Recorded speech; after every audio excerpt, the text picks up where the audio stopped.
خاصية التجميع في الضرب، أول درس منهج رياضة الصف الثالث الابتدائي الترم التاني. يلا بسرعة نشتغل مع بعض علشان الترم مش طويل ولكن المنهج طويل جدا. أول وحدة عندي في الرياضة هي عبارة عن مجموعة دروس مرتبطة ارتباط كلي بالترم اللي فات، يعني واخد جزء من درس أخده وبيكمل عليه حتة زيادة يدرب عليها الطفل. زي مثلا الدرس اللي عندي النهاردة هو أول درس بيقول خاصية التجميع في الضرب.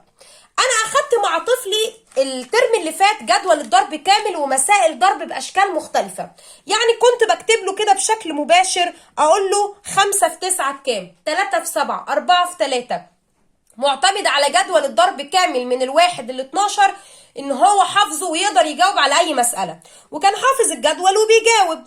الشكل الجديد السنة دي او الترم التاني موجود فيه ان الطفل يتدرب على ضرب 3 ارقام في بعض. يا نهار ابيض يا ميس، 3 ارقام؟ ايوه، ولازم يعمل خطوات معينة علشان يحل ال3 ارقام. طيب ايه هي الخطوات؟ هو بيجيب لي المسألة بالطريقة دي، 5 في 4 في 2 يساوي.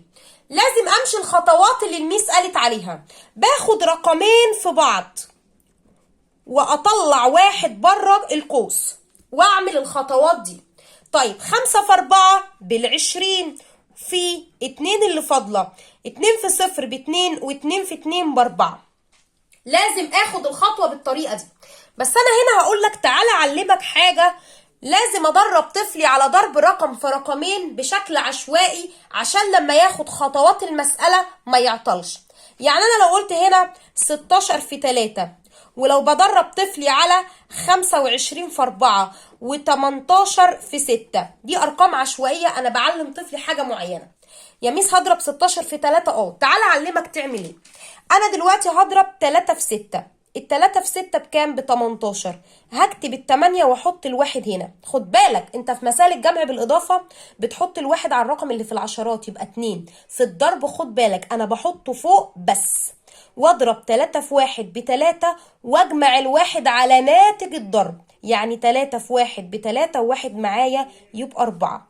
كمان مره يا ميس 4 في 5 ب20 واحط الاتنين فوق، 4 في 2 ب8 وعندي 2 فوق بقت 10. 6 في 8 ب48، هعمل ال8 هنا واحط ال4 فوق، ما بتتجمعش على العشرات بتاعة الرقم الاولاني. 6 في 1 ب6 وال4 معايا خلاهم 10. لما تدربي طفلك على ضرب رقمين في رقم بالطريقة دي مسائل التجميع في الضرب هتبقى بمنتهى السهولة. وناخد بالنا التجميع في الضرب درس ليه 3 أشكال من شكل المسألة. ده الشكل الأول، وعشان أقدر أحله علمتك الخطوة دي. طيب أنا عملتها، خليني أكمل بقى وأقول لك تعالى نضرب بالشكل ده كده كذا مثال عشان نعرف نشتغله كويس. يعني أنا مثلا هقول لك مثال كمان، عندك مثلا 6 في 8 في 3.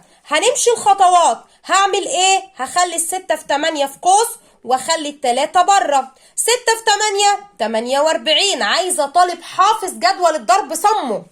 في 3 خلاص انا اتعلمت 8 في 3 ب24 والاتنين فوق، 3 في 4 ب12 ومعايا 2 يبقوا 14. ده ناتج المسألة، ودي الخطوات اللي انا مشيت عليها ولازم اعملها كده.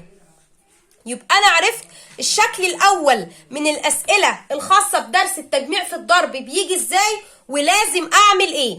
طب انا يا ميس كده عندي شكل تاني؟ طبعا. ايه هو الشكل التاني؟ الشكل التاني ما بيعتمدش على خاصيه الضرب، انا بكمل شكل السؤال. طب ممكن توضيح؟ لو انا عندي 5 في 4 في 9 بيقول لي يساوي، حاطط لي علامه يساوي في النص، وبيقول لي 4 في 5 في نقط. طب انا دلوقتي اضرب 5 في 4 ب20 واضرب ال9. لا خد بالك، شايف العلامه دي؟ شايف علامه يساوي اللي في النص دي؟ علامه يساوي دي بتقول لك ان دي زي دي، صح؟ يبقى لازم عناصر المساله دي زي عناصر المساله دي. يعني هنا 5 وادي ال5 اهي. يا ميس ال5 في الاول، خد بالك انت واخد ابدال في الضرب الترم اللي فات بيقول لك ان ال3 في 6 هي ال6 في 3.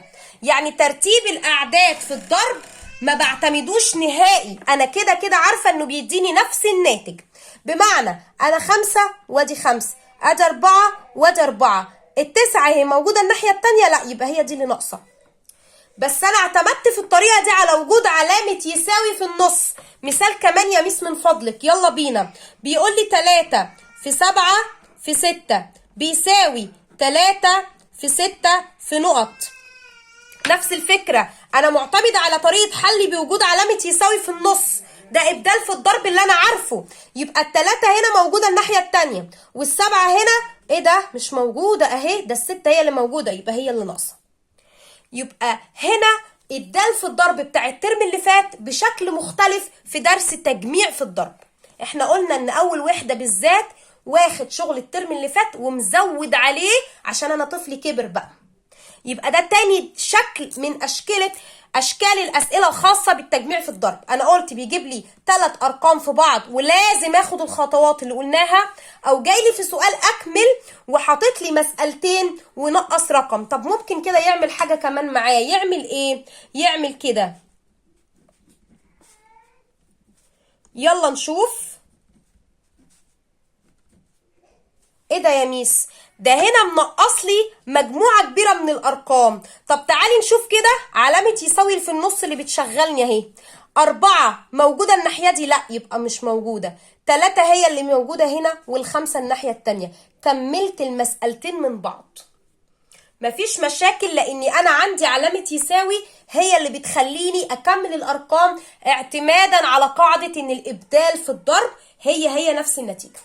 طب اخدنا كده الشكلين يا ميس. الشكل الثالث في التجميع في الضرب عبارة عن مسائل كلامية. مسائل كلامية، ايوه، مسائل كلامية للتجميع في الضرب، بمعنى ان المسألة بتحتوي على 3 ارقام. بمعنى بيقول لك ايه؟ محل ملابس به 15 رف، او انا اسفة 5 ارفف، وكل رف به 4 صناديق، وكل صندوق به 8 قطع ملابس. كم قطعة ملابس موجودة في الأرفف؟ خدت بالك من حاجة؟ ده هنا المسألة الكلامية دي أنا معودة طفلي إنه دايما بيمشي معاها ويحط دايرة على الأرقام. محل ملابس به 5 أرفف، وكل رف به 4 صناديق، وكل صندوق به 8 قطع ملابس. عايز عدد قطع الملابس. اول مره الطفل موجود في المرحله الابتدائيه لحد 3 ابتدائي ياخد مساله كلاميه مكونه من 3 ارقام، ال3 هيتضربوا في بعض. انا مش هعتمد على هضرب 2 واجمع منهم واطرح منهم الثالث، وكنا بنشتغل بمراحل لمسائل كلاميه بتبقى على خطوتين.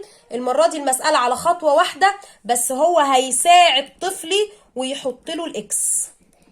لكن انا كده هعلم طفلي يشتغلها من غير وجود الاكس.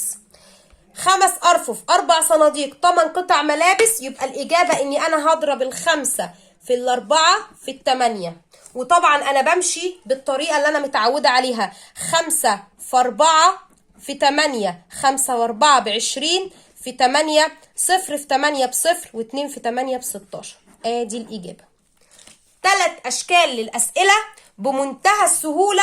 اعتمادنا الاول والاخير في درس التجميع في الضرب، وفي اول وحده عندي المنهج سنه 3 ابتدائي هي حفظه للجدول. حافظ الجدول هيعرف فكره المساله وهيحل بمنتهى السهوله.